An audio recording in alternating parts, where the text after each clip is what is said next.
Hello friends, good morning. Welcome back to my channel struggle dream. जैसा कि बहुत सारे लोग पूछ रहे हैं कि मैम एसएसटी का हम सिलेबस कंप्लीट कर पाएंगे कि नहीं कर पाएंगे एग्जाम तक, अगर अभी हम पढ़ाई अपनी स्टार्ट करेंगे तो देखिए अब आपको ज्यादा टाइम देना है अपनी पढ़ाई पर। अभी भी आप सिलेबस भी कंप्लीट कर लोगे और आपका एग्जाम भी अच्छे से क्लियर भी हो जाएगा। और दूसरा कमेंट था मुझे नोट्स बनाना चाहिए कि नहीं बनाना चाहिए। तो देखिए डियर, नोट्स का तो बहुत बड़ा अहम रोल होता है। नोट्स तो बनाना ही चाहिए क्योंकि नोट्स से बहुत सारी चीजें अच्छे से समझी जा सकती हैं और अच्छे से सॉल्व भी की जा सकती है। तो नोट्स तो आपके पास होना चाहिए। सारे लोग पूछते हैं कि नोट्स बनाना चाहिए कि नहीं बनाना चाहिए।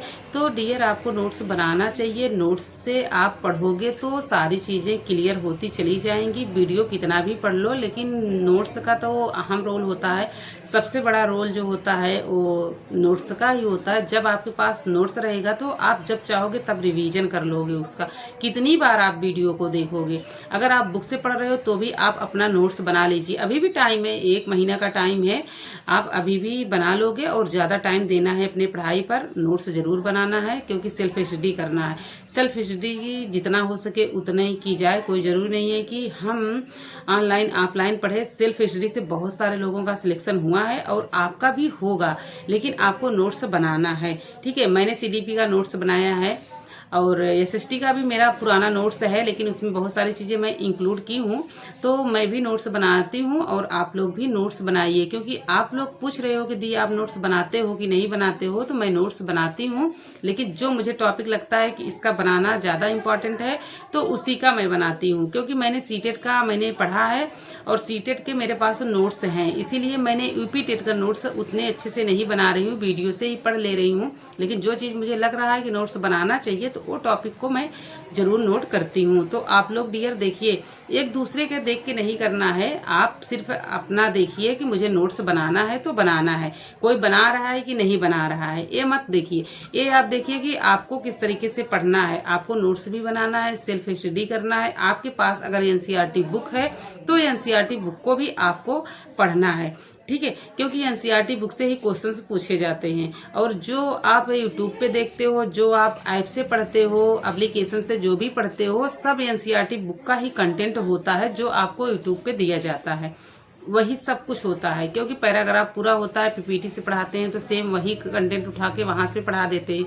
वही चीज आप बुक में पढ़ लीजिए। मैं बुक से भी पढ़ती हूँ, यूट्यूब से भी पढ़ती हूँ, ऐप से ही पढ़ती हूँ, मैं कहीं से भी पढ़ लेती हूँ। ठीक है, ऐसा नहीं है कि हम बुक से ही अकेले पढ़ते हैं, मैं पढ़ लेती हूँ। तो आप लोग को जहाँ से जैसे भी अच्छा लगे आप वहाँ से आप पढ़िए। और जो टीचर का अच्छा लगे उन टीचर का वीडियो देखिए, उनके माध्यम से आप पढ़िए, अपना नोट्स बनाइए। बहुत सारे टॉपिक होते हैं जिनका नोट्स बनाना बहुत ज़्यादा इम्पॉर्टेंट होता है। और बहुत सारी चीज़ें फर्स्ट पेपर और सेकंड पेपर में कॉमन होती हैं। कॉमन क्या क्या होता है मैं आपको बताती हूँ कि सीडीपी कॉमन होता है और संस्कृत हिंदी, मतलब ये लैंग्वेज में आएगा, संस्कृत हिंदी, ये सब जो है कॉमन होते हैं। ठीक है, तो जो चीज़ें कॉमन होती हैं वो फर्स्ट पेपर वाले सेकंड पेपर वाले अलग से नहीं तैयारी करना है। वही वीडियो देखना है, वही कंटेंट पढ़ना है, सब कुछ वही आपको पढ़ना है। रही बात उसमें कि सेकंड पेपर में एसएसटी, साइंस, मैथ, ये सारी चीज़ें जो हो जाती हैं इसको पढ़ना पड़ता है। और फर्स्ट पेपर वालों को मैथ पढ़ना पड़ता है और ईवीएस पढ़ना पड़ता है। लेकिन यूपी टेट का सिलेबस ज़्यादा बड़ा है, सी टेट का सिलेबस उतना बड़ा नहीं था। यूपी टेट का काफ़ी बड़ा सिलेबस है तो उसको भी कवर कर पाना थोड़ा सा मुश्किल है। अगर अभी नहीं आप पढ़ोगे तो कब पढ़ोगे। अपना टाइम ज़्यादा नहीं दोगे तो फिर आपका सिलेबस कंप्लीट नहीं हो पाएगा। आपको अपने सिलेबस को कंप्लीट करना है तो ज़्यादा टाइम देना है अपने पढ़ाई पर, तभी जाके आप अपना सिलेबस कंप्लीट कर पाओगे। तब जाके आप अच्छा कर पाओगे अपने एग्जाम में। अगर सिलेबस ही नहीं कंप्लीट कर पाओगे तो आप पढ़ोगे क्या। अब तो मैराथन क्लास भी स्टार्ट हो गई है कई सारे चैनल पे, आप वहाँ से देखिए, मैराथन क्लास देख लीजिए। उसमें से आपको जो चीज़ें लगे कि यहाँ से नोट्स करना है, यहाँ से नोट करिए। प्रीवियस ईयर पेपर को आप सॉल्व करिए। आप देखिए, आप ये मत सोचिए कि अभी हमारे पास इतना दिन का टाइम है। टाइम यूँ चला जाता है, कुछ पता ही नहीं चलता है, क्योंकि हर दिन बीत रहा है। हर दिन कुछ न कुछ ऐसे ही इसी तरीके से चला जाता है। किसी दिन कम पढ़ाई हो जाती है, किसी दिन ज़्यादा भी हो जाती है, किसी दिन ना भी होती है, एक दिन तो होता नहीं है।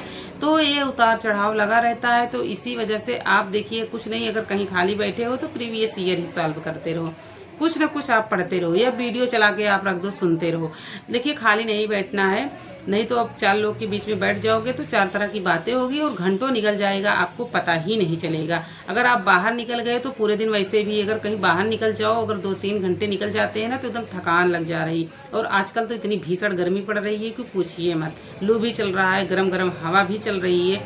तो वैसे भी कोई बाहर अगर निकल रहा है तो भी परेशान हो जा रहा है। तो आप लोग कहीं मत जाइए 10 बजे और इधर 4 बजे तक आप बाहर मत निकलिए। आप अपने घर में रहिए, अपनी पढ़ाई करिए, जो टाइम मिल रहा है घर का काम करिए, बाहर मत निकलिए, क्योंकि इस टाइम इतनी गर्मी पड़ रही है कि आप बीमार पड़ जाओगे। तो बाहर नहीं निकलना है और अपनी पढ़ाई करना है सिर्फ, क्योंकि देखिए ये जो गर्मी इतनी ज़्यादा लग रही है उसमें तो पढ़ाई भी नहीं की जा सकती है। मेरे यहाँ भी लाइट नहीं है, बहुत ज़्यादा गर्मी है, लाइट भी कट गई है, फिर भी मैं वीडियो आप लोग के साथ में शूट कर रही हूँ। और आप लोग को पता भी चल रहा होगा कि देखिए मेरी कितनी गर्मी लग रही है, बहुत गर्मी लग रही है, लेकिन फिर भी मैं आप लोग के साथ कंटिन्यू करना चाहती हूँ इस वीडियो को, क्योंकि आप लोग मुझसे जुड़े हो, बहुत सारे लोग पूछते भी हो कि दी आप किस तरीके से पढ़ते हो। तो हम कंटिन्यू वीडियो भी नहीं अपलोड कर पा रहे हैं क्योंकि कम टाइम मुझे मिल पाता है। इस टाइम गर्मी में सब मतलब कि जैसे हम लोग अपने मायके जाते हैं उसी तरीके से सब लोग बच्चों की छुट्टी हो गई है, आए हुए हैं, तो फिर वैसे भी बहुत परेशान कर दिन के छोटे छोटे बच्चे हैं और मतलब चिल्लाते रहते हैं पूरे दिन।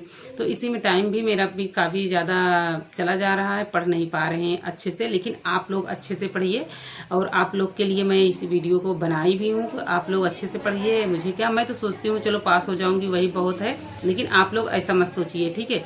आप लोग ऐसा सोचना ही मत कि मुझे पास होना है। आप ये सोचिए कि हमको अच्छा करना है, पढ़ना है, अपना सिलेबस कंप्लीट करना है, अपना एक साथ नोट्स बनाना है जिसका हमको रिवीजन करना है, ठीक। अब आपको एक अच्छी रणनीति बना के अच्छे से आपको पढ़ाई करना है। जितना टाइम दे सको आप उतनी टाइम दे के आप अपनी पढ़ाई करो और एग्ज़ाम पास करो। एक ही बार में आपको पास करना है, बार बार आपको देना नहीं है। कई सालों बाद वैकेंसी आई है, कई सालों बाद यूपी टेट कराने जा रहा है, तो फिर देखिए इसको वैकेंसी क्या कहा जाए, इससे तो एक एलिजिबिलिटी टेस्ट ही है। वैकेंसी तो आ गई, देख ही रहे हो वैकेंसी का क्या हाल चाल चल रहा है, क्योंकि वैकेंसी दिन में मतलब हमेशा रटते रहते हैं वैकेंसी आएगी कि नहीं, तो वही मुझसे निकल आता है, ठीक है। इसको तो एलिजिबिलिटी एक टेस्ट है, वही एक मेहनत करके परिस्थिति को बदला जा सका है। मेहनत करते रहना है, उसका रिजल्ट आज नहीं तो कल आपको जरूर मिलेगा। उससे हारना नहीं है, चाहे बीच में कितना भी उतार चढ़ाव आए। उतार चढ़ाव तो सबके जीवन में आता रहता है, सबके लाइफ में कुछ न कुछ चलता है, सबकी लाइफ एक जैसी नहीं होती है और मेहनत करके कुछ बदला जा सकता है। तो मेहनत करते रहिए, एक न एक दिन सब कुछ बदल जाएगा। सिर्फ मेहनत करते रहना है और उसका रिजल्ट नहीं देखना है कि हमको क्या इसका रिजल्ट मिल रहा है, क्या मिलेगा कि नहीं मिलेगा, ये सब आप मत देखिए। सिर्फ आपको मेहनत करना है और मेहनत से अपनी बदली मतलब कि अपनी जो है किस्मत उसको बदली जा सकती है। मेहनत से सब कुछ बदला जा सकता है, मेहनत से बहुत ऊंचे हम जा सकते हैं। तो आपको हारना नहीं है, मेहनत करते रहना है और जो भी मेहनत करना है कंटिन्यू मेहनत करना है। ऐसा नहीं